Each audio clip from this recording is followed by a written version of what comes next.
Ahora sí. Muchísimas gracias, Federico. Muchas gracias a la comisión organizadora de las jornadas por esta invitación, que aprecio mucho realmente. Y bueno, Federico particularmente, que fue mi contacto y para esta organización. Y por supuesto a todos ustedes que se acercaron hoy a compartir este rato para repensar el campo de las lenguas extranjeras. Em, Cuando se me ocurrió esto de pensar el campo, de proponerles esto, lo primero que hice fue ir a Google y hacer una búsqueda rápida a partir de una consigna que le puse al buscador, tendencias actuales en la enseñanza de las lenguas extranjeras. Digo, voy a ver un poco qué es lo que hay para poder repensar, porque si no, ¿sobre qué voy a pensar? Entonces, fui allí y encontré que había como dos grandes aportes, dos grandes resultados logré, ¿no? Por un lado, que los presento así como en una nube de palabras. Y este primer resultado como bastante marketinero, ¿no? Bastante marketinero, bastante mercantilista. La lengua extranjera, básicamente había muchísimas cuestiones que tenían que ver con el inglés, particularmente.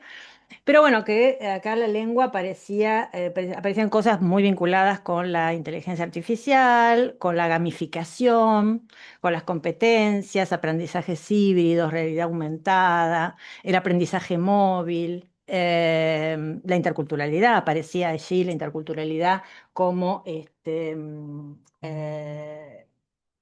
digamos, una interculturalidad un poco reducida para mi gusto, reducida a conocer las diferencias culturales, los enfoques colaborativos, el aprendizaje híbrido, toda esta nube de palabras, toda esta cantidad de conceptos aparecían en un primer grupo de resultados. Que bueno, los califiqué así, como bastante marketineros, ¿eh? Porque bueno, además provenían, esto es una búsqueda de 3, 4 páginas, nada más, no es una búsqueda exhaustiva ni mucho menos. En el segundo grupo ubiqué a aquellos que tenían como un viso más académico, que tenía que ver con revistas científicas, autores que nos resuenan cuando los leemos. Y acá las lenguas extranjeras aparecían como muy ligados a cuestiones como clases invertidas, competencias, enfoques por tareas, retroalimentaciones, materiales auténticos, reflexividad docente, políticas lingüísticas, plurilingüismo, interculturalidad aparecía también y demás. Entonces, digo, bueno, esto es como lo que hay, ¿no? Y aparece bastante ecléctico, más o menos marketinero en el sentido que la lengua extranjera es un producto más del mercado, que se vende en términos de modernidad, ¿no? En términos de facilidad, en términos de placer. Y los resultados más académicos, y bueno, el énfasis ahí está puesto en los enfoques metodológicos, como se verá, que también aseguran éxitos, también tienen su parte marketinera, digamos, en el sentido de, bueno, a ver, hacemos clases invertidas y esto, la gente aprende mejor y bueno, este tipo de cosas. Aparecen también marcos teóricos, conceptualizaciones de las ciencias sociales aplicadas a las lenguas extranjeras, a la enseñanza, la cuestión de la equidad, la justicia social, la decolonización, e incluso, bueno, como se ven ahí, fenómenos psico y sociolingüísticos como la reflexividad docente o el plurilingüismo. De más está decir que uno podría hablar horas y horas de todo esto, cosa que no vamos a hacer, que cada una de estas cuestiones tiene sus defensores, sus detractores, no es lo que nos interesa acá, nuestro interés acá está más bien en hablar sobre el campo de las lenguas extranjeras, para caracterizarlo un poco, el campo en el momento actual, y para eso voy a hablar de dos cuestiones, una cuestión que tiene que ver con las preguntas fundantes del campo y algunas de las respuestas teóricas que se dan a esas preguntas fundantes. Sobre la enseñanza, que era otro de los ítems que aparecen en mi título, sobre la enseñanza, y ahí voy a hablar de la sociodidáctica en particular, y sobre la investigación, y allí voy a hablar simplemente una cosa sencilla sobre para lo que yo considero que es el rol del investigador el rol del profesor, digamos, siendo investigador, ¿no? Un ser investigador, pero a partir del ser docente. Bueno, cuando hablamos del campo, a mí se me representa una cosa más o menos así. No sé si podemos compartir. Cuando hablamos del campo de las lenguas extranjeras, entonces nos referimos a un campo disciplinar que reagrupa a todas las lenguas con el mismo estatus, en tanto subconjuntos interconectados que tienen más cosas en común que diferencias. Eso ya lo dijo Gallison hace un montón de tiempo, en el 86, dice la enseñanza-aprendizaje de diferentes lenguas, culturas. Cuando éstas se ignoran, es más lo que se pierde que lo que se gana. Ese es un posicionamiento, ¿no? Es uno entre otros. Hay otros que dicen, no, el campo de las lenguas extranjeras en realidad es casi inexistente, es el campo del inglés, es el campo del... Bueno, yo soy bastante más galisoniana en ese sentido. Entonces, yo veo el campo de las lenguas extranjeras como un campo muy amplio, donde todas esas lenguas extranjeras, con sus especificidades, con sus particularidades, con sus lógicas, con sus tradiciones, con todo lo que quieran eh, adosarle, digamos, como particularidad, tienen objetos de estudio en común, tienen problemáticas y temáticas que son transversales y tienen contextos y terrenos compartidos, ¿m? Donde todos los profesionales de las lenguas, los actores, nos encontramos y podemos dialogar. ¿M? Es un campo muy interdisciplinar en sí mismo, que abreva de los deportes de los aportes de diferentes disciplinas y que por eso mismo requiere una gran vigilancia epistemológica, digamos, para no bandearnos, ¿eh? Es decir, somos muy amplios como campo de las lenguas extranjeras, recogemos aportes de diferentes disciplinas, disciplinas conexas, diferentes disciplinas relacionadas y demás, pero debemos ser lo suficientemente vigilantes, metodológicamente y reflexivos, ¿no? Metodológica y teóricamente, para realmente delimitar objetos propios, delimitar problemáticas, temas, objetivos propios y sobre todo cuestiones metodológicas, de metodología de la investigación, como la recolección de datos, que realmente sean de nuestro campo, ¿no? Entonces, me parece que es un campo en el que hay un desafío eh, que es cobijar justamente esa diversidad y potenciar, al mismo tiempo potenciar los intercambios, ¿eh? Potenciar entre estas lógicas y recorridos epistemológicos de cada una de las lenguas que lo conforman. Bueno, en ese campo está todo esto que aparece acá. Están las preguntas fundantes. En todos los campos disciplinares están las preguntas fundantes. Las preguntas fundantes son el qué y el cómo de todos los campos disciplinares, ¿no? ¿Qué es una lengua extranjera? ¿Qué conocimientos implica una lengua extranjera? ¿Cómo se aprende una lengua extranjera? ¿Cómo se enseña una lengua extranjera? Un campo donde se despliegan marcos teóricos, líneas de pensamiento, que son normalmente contradictorias y que están en tensión permanente, donde se nuclean actores sociales, que son los hablantes de esas lenguas, pero que también son los profesionales como todos nosotros, que son los aprendientes, los teóricos, los científicos, y se llevan a cabo acciones, ¿no? Eh, entonces, bueno, básicamente esta es una representación poco gráfica de cómo yo veo el campo, por lo menos. Con respecto a las preguntas fundantes que aparecen en ese campo, y bueno, me parece que si uno parte del concepto de la conceptualización de la lengua, vamos a obtener diferentes respuestas, ¿no? Em, por ejemplo, si consideramos que la lengua es un sistema relacionado, estructurado de unidades lingüísticas, conocer una lengua va a implicar entonces saber conjugaciones, verbos, léxico, estructuras y demás. Y la enseñanza-aprendizaje va a requerir de una fuerte carga memorística, porque bueno, me voy a tener que acordar de cada una de esas unidades discretas de la lengua, digamos.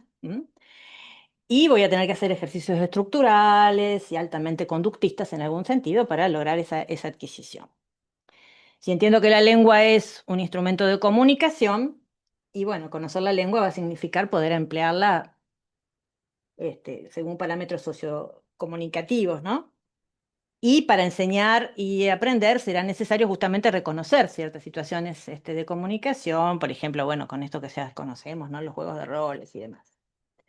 Y si finalmente entendemos que una lengua, por ejemplo, es potenciadora de vinculación social, es potenciadora de un actuar con otros en pos de la realización de un proyecto común, entonces los conocimientos lingüísticos son necesarios, por supuesto, pero no van a ser suficientes en sí mismos. Voy a tener que enseñar y aprender otras cosas, ¿no?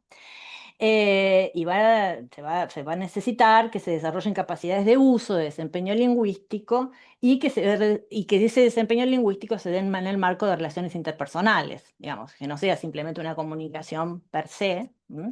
Muy vinculada con la situación de comunicación en sí misma, sino que también tenga una pata, digamos, que tenga que ver con las relaciones interpersonales. Esto que es una evidencia, me parece que a simple vista nos marca ya esta cuestión de la complejidad del campo.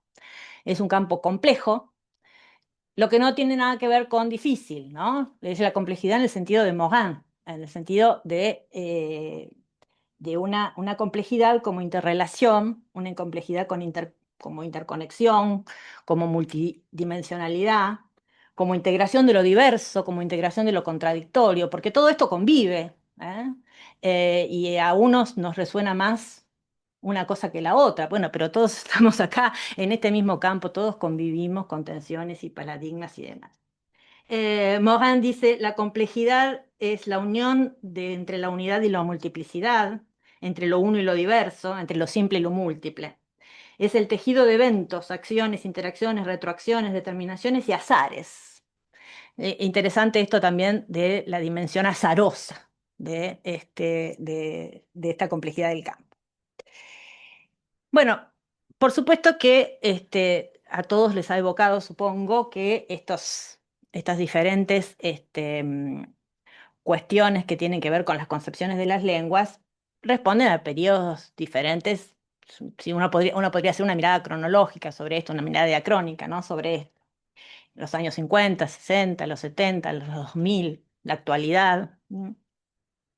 Pero eso no significa que esas concepciones y esas respuestas teóricas, si bien uno puede verlos en una línea cronológica, se hayan sucedido. En realidad se sucedieron, sí, pero además conviven, ¿eh? Persisten. Lo vemos todo el tiempo en nuestras intervenciones. Eh, y lo que también subsiste y también lo que hay en este campo es un espacio ecléctico, como decíamos, donde las tensiones no son la excepción. Y también creo que podríamos señalar como dos características fundamentales de este campo. em, una característica que tiene que ver más con lo instrumental. El campo fue siempre considerado, o por lo menos se consideró durante largo tiempo, muy instrumental, en el sentido de que predominaban lineamientos vinculados con el desarrollo de ciertas capacidades y conocimientos de carácter práctico. Y muy heterónomo. ¿Qué quiere decir heterónomo? Bueno, quiere decir muy dependiente de otros, muy dependiente de otros y ahora esos otros son las disciplinas. Disciplinas que fueron consideradas siempre como más prestigiosas. Las lenguas extranjeras son instrumentos de comunicación, las dejamos un poquito ahí, y sirven para eso. ¿M? Y si hay que aprender lenguas extranjeras, bueno, será para comunicarse, será para no sé qué. Pero lo fuerte y lo importante acá es la lingüística, es la pragmática, es la semántica, es la política lingüística. ¿M? Esas otras disciplinas conexas con mayor prestigio social, mayor prestigio científico, mayor prestigio institucional. Con el paso del tiempo y con los aportes y los avances científicos, bueno, estas cosas han cambiado y el campo es ahora tiene una característica más formativa, digamos, y formativa en dos sentidos, ¿no?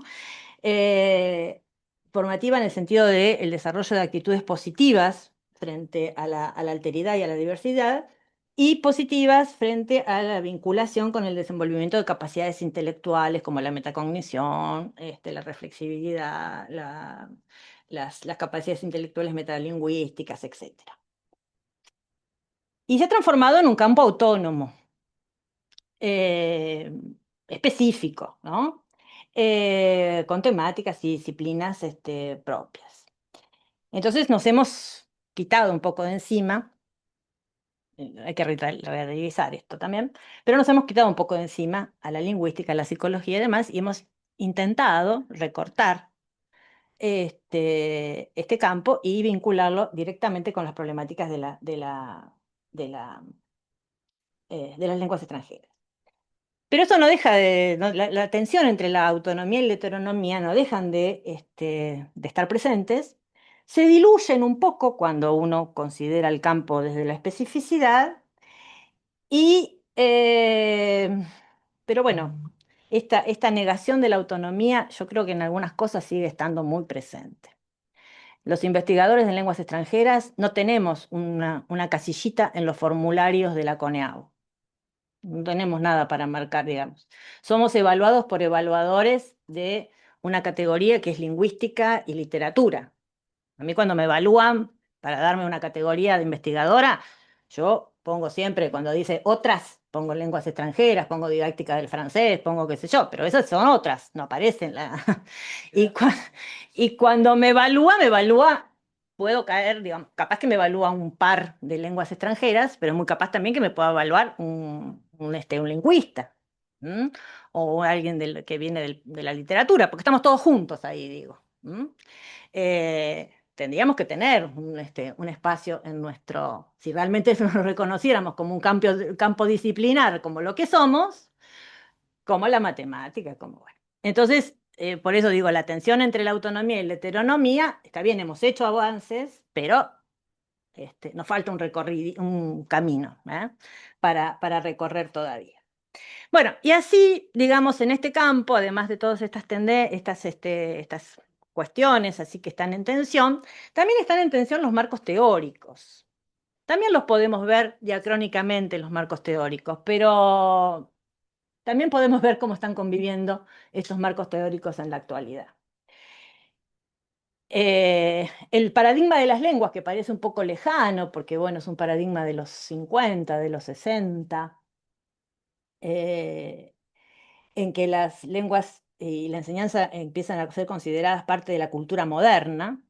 Claro, pero la moderna en ese momento está asimilada a una modalidad de trabajo, un momento del trabajo industrial, ¿no? El trabajo en línea, las tareas reiterativas, los trabajos obreros, el trabajo mecánico. Entonces, bueno, eso es lo que se traslada, digamos, a la lengua y a su enseñanza, el desarrollo de competencias mecanicistas. Esa competencia mecanicista debe encontrar un sustento teórico claramente en las corrientes del estructuralismo, en las corrientes del conductismo, en las universidades americanas y demás. Y bueno, ese paradigma de las lenguas va a tener apogeo en ese momento. Y bueno, no estoy tan segura que haya desaparecido completamente y haya sido reemplazado por otra. ¿Mm? Después aparece, dice Bess, un didáctico español, Manuel, dice, después aparece el paradigma del usuario de las lenguas. ¿Por qué? Y bueno, porque en los 70 en realidad se mostró muy claramente el gran fracaso del aprendizaje de las lenguas. Todas las instituciones que aprendían lenguas habían fracasado en ese momento, porque bueno, las lenguas no pueden ser un saber declarativo, no pueden ser un saber eh, un conocimiento en sí mismas, ¿no? Entonces, dice, bueno, a ver, están hechas para un uso social y ahora hay que ponerle el énfasis en el usuario. Eh, Se va a movilizar ese nuevo paradigma del usuario y no de las lenguas, se va a correr el paradigma. Y acá aparecen en los 70, ¿se acuerdan? Los niveles umbral, ¿no? El nivel umbral y lo que el usuario necesita y la centración sobre el aprendiente. Y ahí no nos hemos corrido mucho todavía. Los fundamentos siguen siendo, enseñamos esto porque el usuario lo necesita. Bueno, eh, pero entonces esto no viene de ahora, ¿eh? Y esto sigue estando vigente en el campo. Em, en los 80 ese paradigma del usuario se va a alimentar con el paradigma de la comunicación, el concepto de comunicación. Las lenguas ahora están en los 80, están destinadas para la comunicación, como comunicación. Eh, y bueno, esto de alguna manera, digamos, este paradigma que en los 50, 60 estaba bajo la órbita de los Estados Unidos, más o menos ahí era el foco, se va a correr un poco, se va a ir hacia Europa, el paradigma del usuario es más europeo, donde los anglófonos, los científicos anglófonos, son Whedon, son, bueno, los que ustedes conocen, Cashen, Schwein, todos estos, hacen grandes aportes en ese momento, ¿no? Acá la cuestión es, bueno, las lenguas extranjeras no se aprenden primero y se usan después, sino que se aprenden usándose, ¿no? En el uso. Y dice bueno, dicen varios, ¿no? Pero bueno, ves, lo retoma de varios. Dice, bueno, lo significativo en el aprendizaje es que se aprenden para usarse y para negociar sentidos. Bueno. En los 2000 aparece este nuevo paradigma, porque el del usuario quedó un poquito corto. Aparece este nuevo paradigma que es el de la ciudadanía y la cohesión social. En este nuevo paradigma ya no se hace hincapié tanto en la comunicación, sino en la interacción intercultural. Ha pasado mucha agua bajo el puente, ha cambiado mucho, las sociedades han cambiado mucho, han mutado muchísimo, hay muchos movimientos migratorios, bueno, tenemos que como aprender a convivir con la diferencia, con la alteridad, qué sé yo, bueno, un montón de cosas que han pasado en el mundo, y entonces el paradigma ya no es más la comunicación, no es más comunicarse, sino interactuar. Interactuar y, bueno, es la interacción intercultural. Las lenguas aparecen como esa forma de comportamiento intercultural y de compromiso intercultural en culturas que están altamente matizadas. Y aparece ahí una cuestión interesante, que es esto de la doble hélice, que seguramente lo escucharon nombrar en algún momento, ¿no? Ese modelo de la doble hélice, la lengua como conocimiento declarativo, que que sigue subsistiendo, ¿eh? Y subsiste hasta ahora. Y la lengua con el uso social, la hélice del conocimiento y cómo esta doble hélice, digamos, estas dos cuestiones, y están todo el tiempo, digamos, tendrían que estar bien aceitaditas, ¿eh? Para que la hélice funcione como, como debe. Desde la mirada diacrónica hemos visto que efectivamente la hélice estaba como con algún problemita, ¿no? O por lo menos hacía bastante ruido, porque en algún momento estaba todo muy vinculado con el conocimiento declarativo y en otros momentos estuvo mucho vinculado con el conocimiento, claro, con el uso social. Así llegamos ahora, a los años, los 2018, 2020, a una concepción humanista y social, un paradigma humanista social de las lenguas, ¿no? Y este marco teórico va a incorporar, bueno, las cuestiones que son ahora que hacen a nuestra vida cotidiana, que tienen que ver con las redes sociales, las literacidades múltiples, las multimodalidades, el plurilingüismo, la pluriliteracidad. Este modelo es un modelo teórico pensado desde y para este mundo hiperconectado en el que estamos en este momento, donde los aprendizajes informales, los aprendizajes colaborativos, van a impactar fuertemente en las lenguas extranjeras, ¿no? Los modelos anteriores eran modelos donde el aprendizaje formal de las lenguas extranjeras era el que estaba de alguna manera más en foco, ¿no? Pero ahora estamos pasando por un momento en que el aprendizaje informal de la lengua, a través de las redes, a través de los videitos que vemos, a través de, qué sé yo, el contacto que es tan fluido o un posible contacto con el nativo es tan inmediato y demás. Entonces, bueno, está pensado, digamos, este modelo humanista y social desde ese lugar. Y entonces va a integrar esto que les decía, los aprendizajes informales, las creaciones colaborativas, multimodales, ¿eh? Y los conceptos como mediación y colaboración, que ya en el 18, en el marco común, en la revisión del marco común europeo, aparecen con fuerza. ¿Por qué es humanista? Porque, bueno, claramente hace foco en los sujetos aprendientes, ¿eh? en el desarrollo del potencial humano de esos sujetos, de esa creatividad y de las competencias múltiples y de los repertorios múltiples y plurilingües. ¿Y por qué social? Y bueno, porque justamente propone, digamos, como un enfoque sociocultural que desafía a los retos de esta sociedad de conocimiento, porque trae aparejado, digamos, esto otro, ¿no? La crisis del conocimiento. ¿Cómo resuelve esta sociedad el conocimiento? Para nosotros será el conocimiento de las lenguas extranjeras. Em, ¿Por medio de qué, por ejemplo? Bueno, por medio de tareas sociales, ¿no? Colaborativas, complejas, situadas, que desarrollen literacidades múltiples en una cultura digital. Y por último, uno de los últimos llegados, acá el manifiesto, digamos, este manifiesto que seguramente ustedes también conocen, que es el manifiesto de rechazar el pensamiento abismal en el lenguaje y la educación de los bilingües racializados, eh, que es del año 21. Así que estamos para mí, este modelo, este marco teórico, marco decolonial, las epistemologías del sur, están en construcción en nuestro campo. Están mucho más desarrollados, por supuesto, en el campo de las ciencias sociales. Boaventura dos Santos, Quijano, Miñolo son sociólogos, pensadores, digamos, que vienen desde de las ciencias sociales, no de las lenguas extranjeras. ¿Qué toman las lenguas extranjeras de estos marcos teóricos?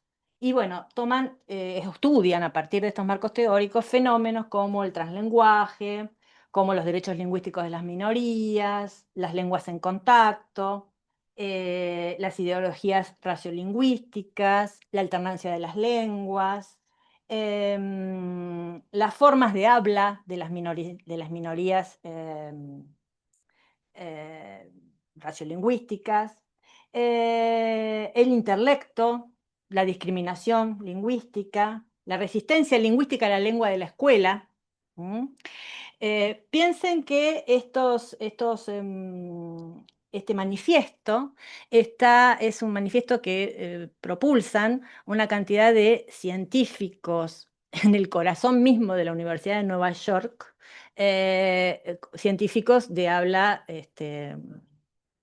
sí, de habla minoritaria, minoritaria relativa, español en general, y de origen, justamente de orígenes latinoamericanos que están trabajando en el corazón de la Universidad de Nueva York, pero que, bueno, que vienen de culturas minorizadas y latinas.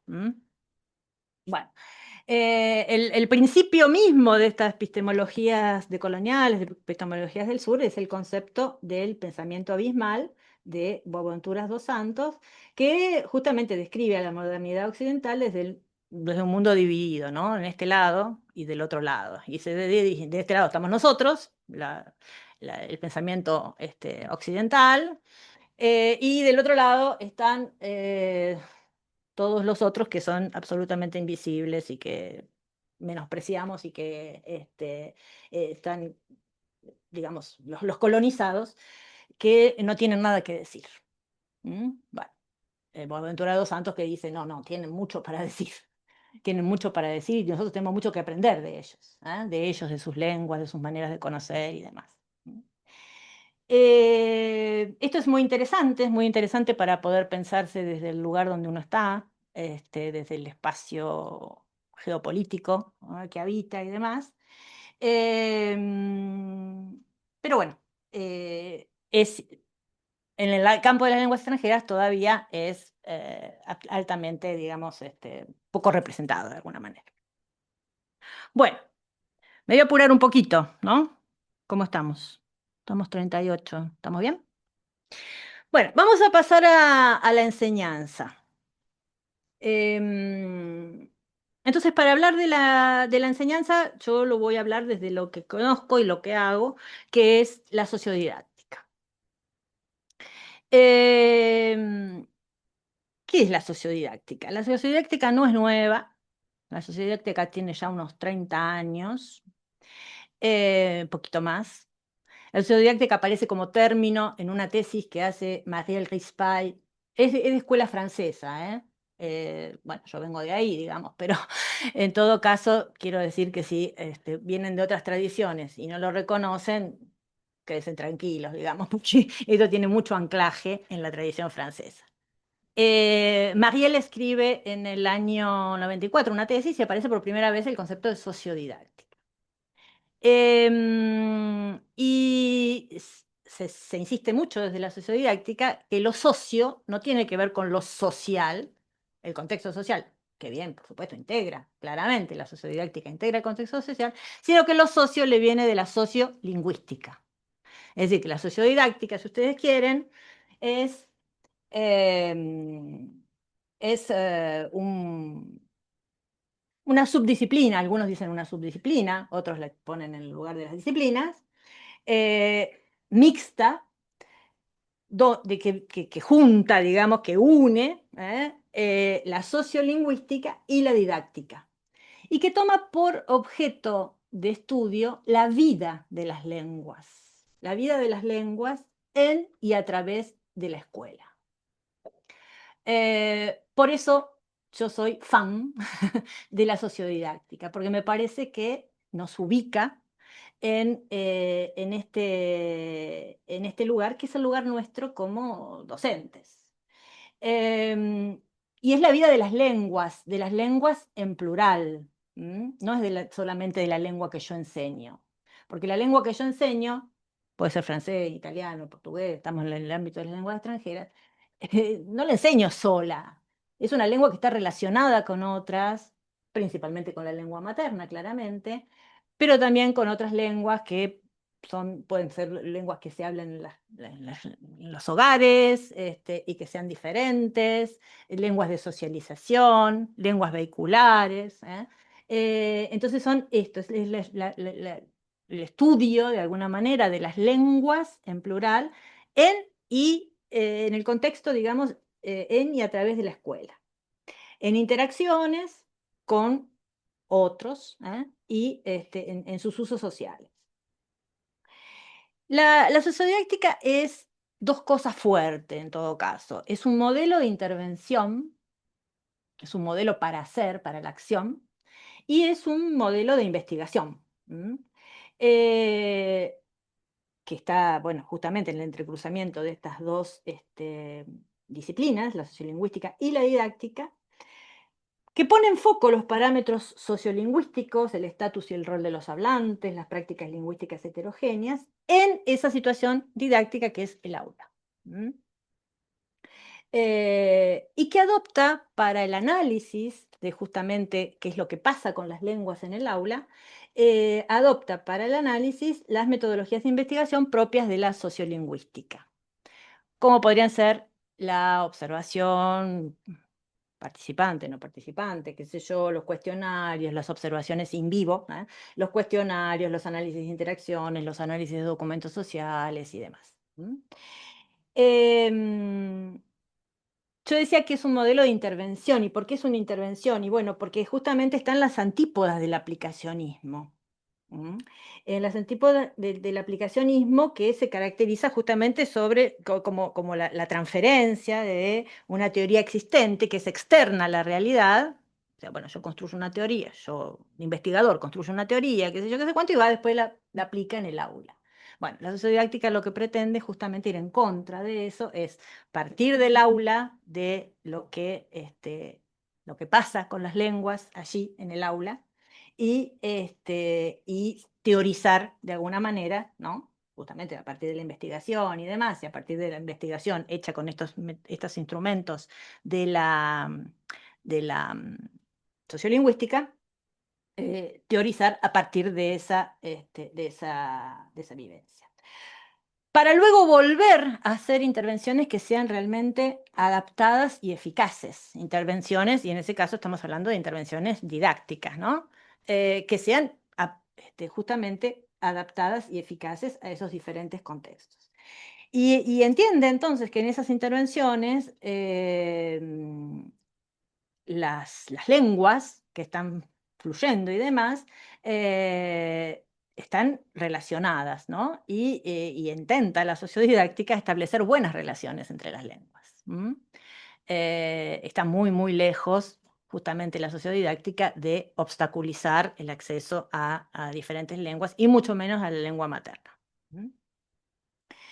Em, bueno, no puede ser de otra manera, es una disciplina contextualizada, pero no es una didáctica contextual. ¿Mm? Justamente porque no solo nos interesan los contextos, es decir, esta cuestión social, sino que es el uso sociolingüístico que se hacen de esas lenguas en esos contextos. Por eso no se trata solamente de describir los contextos, sino que se trata de dar soluciones asociándose, digamos, a intervenciones y acciones con fines políticos, educativos y sociales. Reconociendo el vínculo entre el espacio de enseñanza-aprendizaje y el mundo social al que pertenecen los hablantes, los docentes, los educandos. Em, y bueno, entonces hay algunos conceptos fuertes en la sociodidáctica, como son el de heterogeneidad de situaciones, de lenguas, de actores. Em, de especificidad de los terrenos, en los que se toma en cuenta el concepto de variación lingüística, de variación política, de variación didáctica. El concepto de representaciones es muy fuerte. El concepto de identidades culturales y lingüísticas es muy fuerte en la sociodidáctica. Bueno, desde ese campo, digamos, la didáctica, la enseñanza para mí es, digamos, prioritariamente vinculada con ese campo. Y entonces acá llegamos al último tema, que es la cuestión de la investigación. No quiero pasarme, así podemos tener un ratito de charla. La investigación. Acá también es una toma de posición.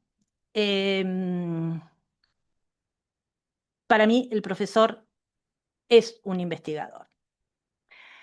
Eh, es decir, cada uno de nosotros, porque la pregunta es, ¿quiénes son los que investigan en lenguas extranjeras? ¿Quiénes son los que producen y construyen el conocimiento en la lengua extranjera? Vamos a hacer así como una cosa muy rápida, ¿no? Una revisión muy rápida. Fentermacher dice que hay dos tipos de investigación, la investigación formal y la investigación práctica. En la investigación formal, bueno, claramente se produce un conocimiento proposicional, factual, informativo de qué es algo, ¿no? Es decir, se trata de un conocimiento científico, teórico, avalado por las universidades, los proyectos de investigación, los científicos y demás. La investigación práctica produce un conocimiento práctico de cómo es algo, y que implica tener competencias de actuación. Entonces ustedes ya se podrán dar cuenta que el que puede tener esa competencia de actuación, esa competencia, ese conocimiento práctico, el que puede tener el conocimiento de cómo es algo, es quien hace ese algo, ¿no? Entonces, no solamente es ese científico que está produciendo investigación formal, sino aquel que está haciendo efectivamente en el terreno. Eh, es un conocimiento práctico, entonces, que se refiere justamente a esta distinción entre qué es tal cosa y cómo es esa tal cosa. Brunner, por su parte, habla de dos modos, ¿no? Dos modos de conocimiento. El modo paradigmático y el modo narrativo. Narrativo justamente en el sentido, me gustó mucho escucharla ayer Amparo, porque narrativo, la conferencista, que justamente hablábamos de la misma noción de narrativo, ¿no? De narración. El modo paradigmático o proposicional se caracteriza por una argumentación lógico-científica cuya verdad es independiente del contexto e implica una forma de pensar abstracta, formal, como la de los investigadores, como la de los científicos. El modo narrativo, que no tiene nada que ver con la narración en sí misma, o con la narración como por ahí es la forma más, la acepción más corriente, está caracterizado por presentar la experiencia concreta humana, como una descripción verosímil, con la comprensión de las intenciones, con la apreciación en los tiempos, en los lugares, con en donde los relatos biográficos y narrativos son los medios privilegiados de conocimiento y de investigación. Entonces uno dice, bueno, ¿y entonces quién va a producir el conocimiento didáctico en el campo de las lenguas extranjeras? Bueno, algunas teorías o algunos puntos de partida dicen, creo que es la próxima. Sí, algunos dicen que los que pueden producir son aquellos que están destinados, digamos, o que tienen ese pensamiento, ¿no?, científico y demás, y lo que van a producir es un conocimiento externo, académico, universitario, em,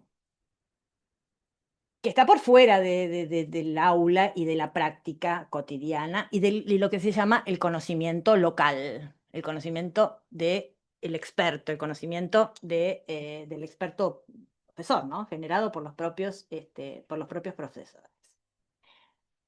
Otra postura, que es la que la que yo suscribo, sostiene que el profesor sujeto es un posible productor de conocimiento. ¿Mm? ¿Va a producir un conocimiento distinto? Sí, va a producir un conocimiento distinto, pero también es un productor de conocimiento. No tiene que tener acá una cosa que diga científico investigador. Está produciendo otro conocimiento, distinto, a partir de otra modalidad, distinta, sí, pero es un conocimiento también. Em, Puede hacerlo, no excluye el conocimiento de un apoyo, digamos, de un agente externo, ¿no?, que favorezca esa producción, pero sí esto, pensar al docente como un productor de conocimiento, supone una ruptura con una tradición hegemónica, donde el conocimiento es externo, es académico, y los profesores aplican aquellos que otros pensaron y interpretaron y demás. La investigación del profesor se concibe como una indagación sistemática e intencional acerca de lo que él hace en su práctica, que es la enseñanza, el aprendizaje y la escuela. ¿Quién más que un profesor puede producir conocimiento? Está bien, el científico también puede hacerlo, por supuesto, y es su función y lo hace, y es su función social. Pero la reivindicación es poner al profesor en este lugar de hacer indagaciones sistemáticas, intencionales, sobre la enseñanza, sobre el aprendizaje, sobre la escuela. Mediante un proceso indagador que sea compartido y colegiado. Los grupos de profesores entonces crean ese conocimiento local en y para sus propias comunidades escolares. Esto es lo que algunos llaman aprender de la enseñanza, aprender de lo que se enseña, aprender de ese proceso mismo de enseñar. Y entiende entonces a la investigación como una parte integral y como una base crítica de las decisiones que uno después asume para la propia práctica. Bueno, ustedes me dirán, todo muy lindo, pero esto en nuestros contextos es imposible. Y yo les digo, sí, claro, es imposible. No sé si es imposible, pero en todo caso estoy segura que hay que tener una cierta cantidad de condiciones. Primero tenemos que tener un docente con ciertas habilidades particulares que no se suelen desarrollar en los programas de formación docente, que son las habilidades de la investigación. No se suelen desarrollar, a veces hay una pequeño touch ahí, una cosa de investigación, cuestión de eso. Pero bueno, o sea, hay que tener docentes habilidosos, habilidosos en el sentido de la capacitación y demás, y con una motivación especial, porque bueno, hacer investigación también necesita ser, digamos, es una actividad motivada. Necesitamos también un otro yo crítico, es decir, alguien que esté ahí acompañando a ese docente, ¿no?, que lo acompañe que bueno, es un lugar que puede ocupar un investigador, por ejemplo, a partir de los conocimientos prácticos, digamos, que el profesor le aporta, digamos, ayudarlo también a ver en esos conocimientos ese potencial, de, ese potencial de dato construido para la investigación. Necesitamos investigadores que también, ese otro yo crítico, que se acerquen a la escuela. Porque el investigador que está haciendo investigación en su universidad, qué sé yo, qué sé cuánto, con una escuela ideal y con un no sé qué, bueno, Necesitamos que el investigador se acerque realmente a la escuela y que haya un diálogo conjunto, digamos, sobre estos problemas de investigación con los profesores. Necesitamos un contexto sociopolítico económico, que ustedes me van a decir, "Ay, pero venía a decir esto ahora, justamente", sí, sí. Porque si seguimos con un quehacer docente que está cada vez más colonizado por la administración escolar y seguimos, bueno, no vamos a ir a ningún lado, ¿no? Entonces, estas son condiciones para que realmente sean condiciones de realización del investigador, digamos, de la investigación del profesor. Eh, y necesitamos que se reconozca este estatus de esta sociodidáctica como una didáctica comprensiva que apunta a conocer y comprender qué ocurre en las aulas realmente y qué ocurre con los docentes y con los estudiantes, y no una didáctica local que contribuya a la comprensión de las prácticas concretas de sujetos concretos. Ya basta de estar, digamos, así como a nivel de generalizaciones y de grandes premisas y de grandes postulados. Vayamos a lo concreto, a lo de todos los días, a nuestro quehacer cotidiano, y ahí tenemos un, un reservorio de datos hermosos para analizar, para pensar, para investigar. Bueno, hasta aquí entonces esto que quería compartir con ustedes como algunas cuestiones que me surgen de esas dos diapositivas iniciales que, bueno, que era nada más de ver qué había en el campo de las lenguas extranjeras. Muchísimas gracias.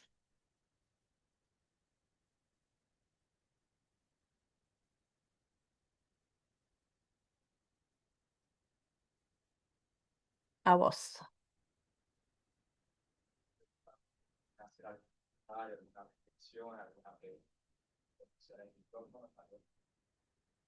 Quería hablar contigo al principio nomás de pensar en la lengua extranjera como algo instrumental. Sí. Pensaba en cómo ese lugar común de la lengua extranjera como instrumental, cómo choca con nuestro quehacer como formadores de la lengua extranjera, claro, porque no es instrumental, es otro, son muchos otros nuestros objetivos y Claro. cómo nos cuesta a los que estamos ya en el profesorado y a los estudiantes que ingresan al profesorado realizar alguna clase de puente o de transición, Claro, entre esa idea tan generalizada y eh,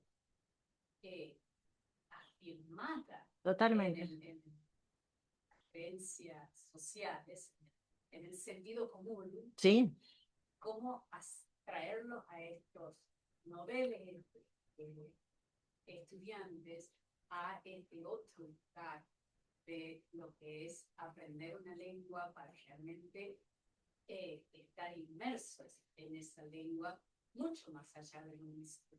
totalmente, totalmente. Totalmente. Ese me parece que es uno de los grandes desafíos del campo. Es uno de los grandes desafíos del campo y una de las grandes tensiones también. Porque, como vos decís, yo para mí ya no es ni siquiera una representación lo de la instrumentalización de las lenguas, ya es como un cliché. Como un cliché, y sabemos que los clichés tienen una vida dura, digamos, ¿no? En el tiempo y que es muy difícil moverlos, muy difícil cambiar esa representación, ese cliché, porque está duro, está instalado, está cristalizado. Eh, yo en todas las investigaciones que he hecho referidas a, por ejemplo, representaciones y estas cosas, cuando uno pregunta, y bueno, ¿qué es una lengua extranjera? Es un instrumento para, pero así, el que está en formación, el que no está en formación, el papá, la mamá, la tía, justamente, claro, como instrumento de, ¿no? Entonces, eso está muy afirmado en el campo.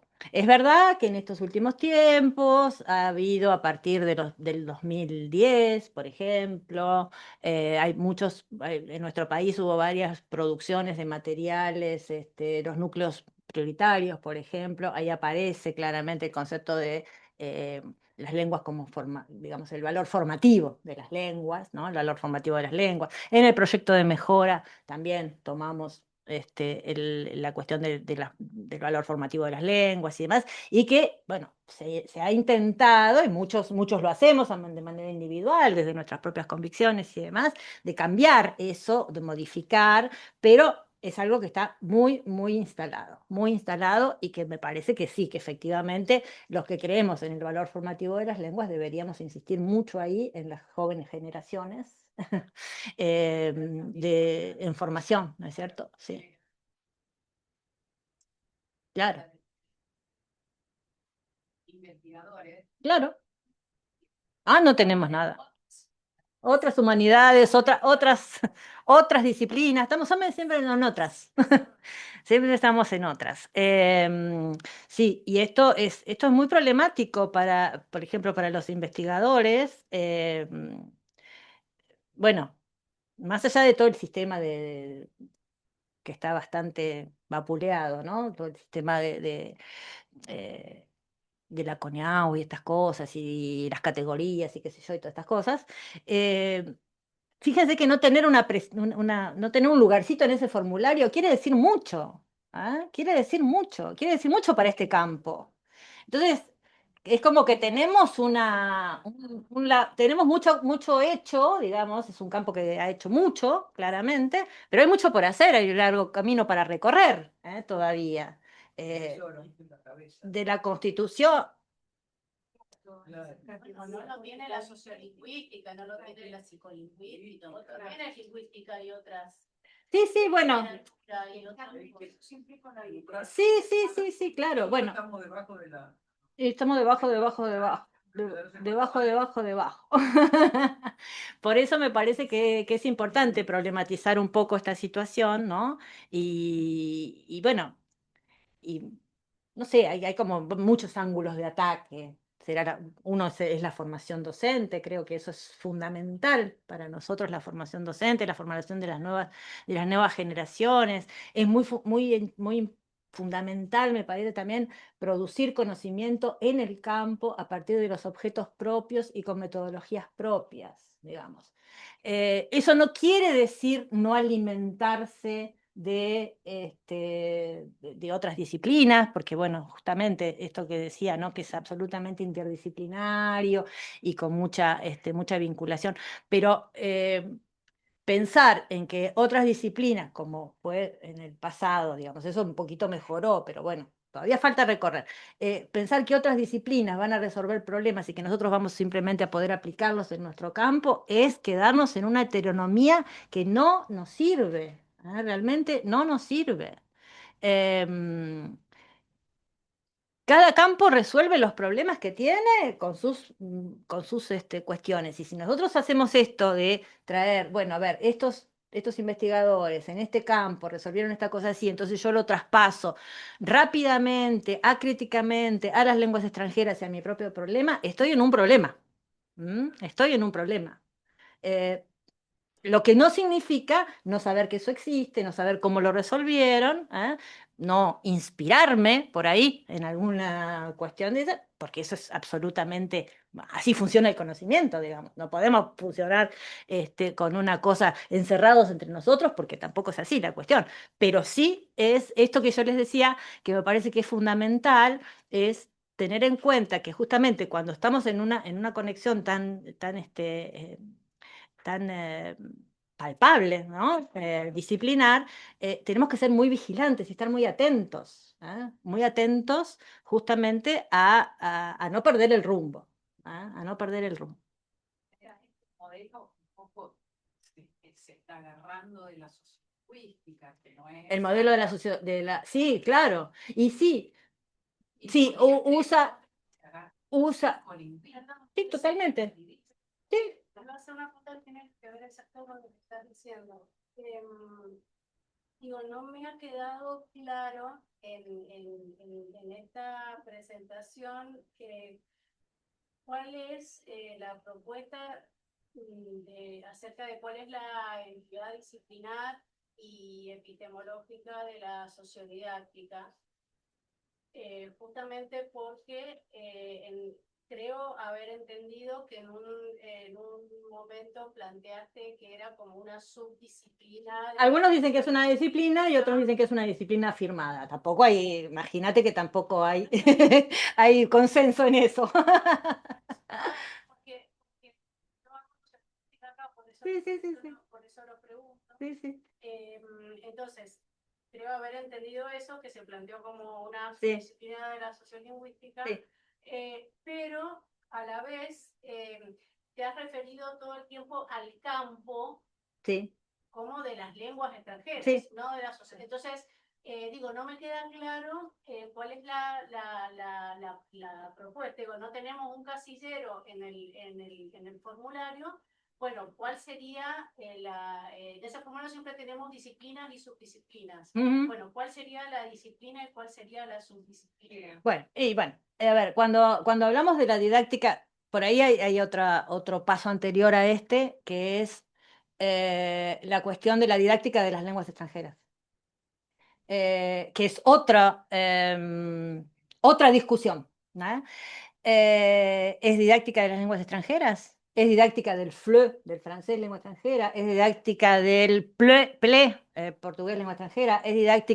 ¿Es la didactología de las lenguas culturas, como se intentó en un momento que eso cuajara y no cuajó?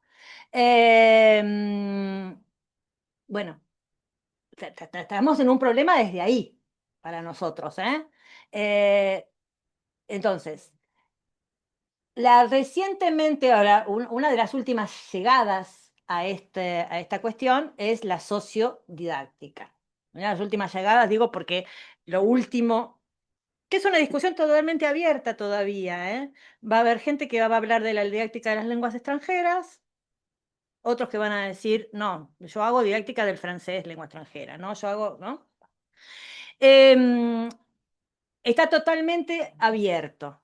La sociodidáctica lo que intenta en todo caso es construirse en una opción didáctica para la enseñanza de las lenguas, no dice lenguas extranjeras en particular, porque dice las lenguas, claro, y tampoco hay consenso todavía si es una subdisciplina. Y una subdisciplina sería una disciplina didáctica, una subdisciplina didáctica, es decir, que parte de la didáctica, ¿eh? No de la sociolingüística, no, de la no. Una subdisciplina afirmada a partir de las disciplinas didácticas. Es una subdisciplina que tiene esta cuestión. Digamos, la disciplina didáctica, uno podría pensar también la didáctica global como una disciplina que es más bien declarativa, con un hacer que hay que hacer para enseñar, o una disciplina más contextualizada. Por eso yo dije, no es simplemente una disciplina contextualizada, es decir, una disciplina didáctica que atiende a los contextos. Es una disciplina didáctica que atiende a los contextos, pero que además utiliza, por ejemplo, herramientas. Por eso decía yo, en la parte más de investigación y demás, utiliza herramientas que tienen que ver con, que vienen de la sociolingüística. O de la sociología y de las ciencias sociales en general, por supuesto. El concepto de lenguas extranjeras también es un poco porque ¿cuáles son las lenguas extranjeras? Depende mucho de dónde estás parado. Y más vale. Estás parado como lengua materna. Es que es muy... Y bueno, es que hay que reverla y bueno, y la extranjería... Es que el problema empieza, me parece, con la extranjeridad. Y la reversibilidad del extranjero. Y la reversibilidad del concepto. Claro, lenguas extranjeras. Ahora, en un sentido muy estricto, digamos, en un sentido muy estricto, nosotros definimos las lenguas extranjeras como las lenguas que no son de circulación social, ¿no? En un determinado contexto, en nuestro contexto. En nuestro contexto. Sí, nos ponemos en un lugar, porque si no estamos en ese problema, el problema de la reversibilidad, ¿qué es ser un nativo? ¿Qué es ser un extranjero? Bueno, según donde te pongas.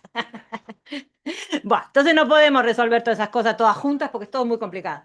Pero yo digo, si vos te pones en nuestro contexto, las lenguas extranjeras están definidas como aquellas lenguas que no tienen circulación social y que además están enseñadas y aprendidas en el contexto escolar, que tienen una representación escolar, digamos, y que son, bueno, el inglés, el francés, el portugués, el italiano y el alemán. O sea, eso es como, digamos, frente a los límites tan, esas arenas movedizas, bueno, se toman algunas definiciones que tratan de acotar. En Argentina es eso, para nuestro contexto es esa la lengua extranjera. Muchos criterios para distinguir, hay un montón. Lógico. El tema, claro, el tema de cómo de cómo sos hablante de una lengua extranjera o una extranjera. Bueno, la lengua no extranjera es la lengua materna, la que tiene una adquisición, mientras que la otra requiere un aprendizaje, claro. Claro, claro. Claro, claro, claro. Desde el individuo, de cómo se hace, cómo se hace. Claro. Nosotros lo que decimos es, bueno, las lenguas extranjeras, desde este lugar donde estamos, son esto. Es un reagrupamiento de finalmente 4 o 5 lenguas que están en el sistema educativo y que no se usan por fuera de esa configuración didáctica. Ahora, por fuera de esa para enseñar y aprender eso, ¿qué me parece que es como aproximación didáctica? ¿Qué me parece que es lo mejor? Una didáctica de las lenguas extranjeras, una didáctica de las lenguas específicas, una didáctica, bueno, yo creo que lo mejor es considerarlas como, digamos, hacer una aproximación didáctica que sea de carácter sociodidáctico en realidad, donde se tomen el principio de cómo esas lenguas viven y conviven en el espacio de la escuela. Ahora, cuando yo voy a mirar las lenguas que conviven, esas lenguas que cómo conviven con otras lenguas, con la lengua materna, con las lenguas no maternas, con las lenguas originarias, con las lenguas de migración, con qué sé yo, porque hay un montón de otras lenguas con las que conviven, voy a encontrar un montón de problemas y un montón de problemáticas que están muy vinculadas, claro, sí, a problemas que son sociales de las lenguas, que tienen que ver con las ideologías lingüísticas, que tienen que ver con las representaciones, que tienen que ver con... Porque en el momento que se empiezan a relacionar, y que no las veo solita, cada una encapsulada, y bueno, voy a tener otros problemas que son del orden de lo social vinculado con las lenguas. Lo social vinculado con las lenguas es la sociolingüística, claramente. Entonces, pero lo que es importante acá es distinguir que esa sociodidáctica no es socio porque es simplemente contextual y entonces hablamos de los contextos sociales y esto es la escuela o la universidad o qué sé yo, no es solo eso, es porque los problemas que vamos a abordar son los problemas relacionales, son los problemas, digamos, de interacción entre las lenguas y esos son los problemas que estudia, así grosso modo, dicho de manera muy, muy brutal, la sociolingüística. ¿Mm? Y que va a usar los métodos de la sociolingüística, que además le vienen, ya sé, claro, que le vienen de otras ciencias. La sociolingüística tampoco inventó la observación. ¿Eh? Pero bueno, es eso. Sí. Quisiera, Rosana, en primer lugar agradecerte por la expresión siempre muy clara, crítica. Así que... Gracias. A vos. Y en segundo lugar, una reflexión que justamente me ha despertado con tu exposición, que si bien has aclarado que la sociodidáctica, bueno, le estaría dando un perfil al docente que está en el campo, al docente del colegio, que ahí vamos a poder encontrar mucho insumo, también yo creo que la sociodidáctica podría resolver esta disyuntiva que hay en la academia, ¿sí?, con aquellos docentes universitarios que nos consideran profesionalistas, ¿sí?, y no teóricos, ¿sí? Que siempre